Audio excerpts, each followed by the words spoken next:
Friends, నేనైతే కొమ్మచెరువు ఆంజనేయ స్వామి గుడికి వెళ్తున్నాను. నేను మా ఫ్రెండ్స్. బాయ్.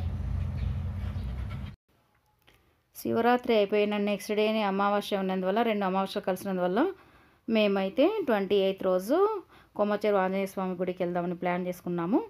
వీటి కోసం మేము కర్నూలు నుండి ఆటోలో ఎక్కామన్నమాట. 50 రూపీస్ అనమాట. కాలువ బుగ్గ దగ్గర మనం ఆటో దిగచ్చు. కాలువ బుగ్గలో బుగ్గ రామలింగేశ్వర స్వామి అని ఉంటారు.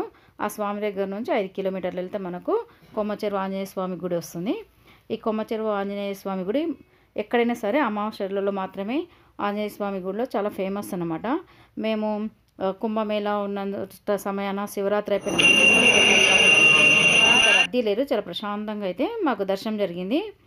ఈ కొమ్మచెరువు ఆంజనేయ స్వామి గుడి 500 సంవత్సరాల క్రితం ఏర్పాటు చేశారన్నమాట. ఈ గుడి ఇక్కడ మొత్తం చెరువే ఉన్నది. ఈ చెరువు కూడా ఒక కొమ్మ ఆకారంలో ఉన్నందువలన ఇక్కడ ఈ పేరు వచ్చిందని నేను అనుకుంటున్నాను. పురాణ గాథలు కూడా చెప్పాయి అన్నమాట. ఎక్కడ చూసినా మనకు ఆంజనేయ స్వామి గుడిలో పుట్ట కనిపించదు, కానీ మనకు ఈ కొమ్మచెరువు ఆంజనేయ స్వామి గుడిలో మాత్రం ఈ నాగదేవత ఇట్లా ఈ రూపంలో కనిపిస్తుంది అన్నమాట.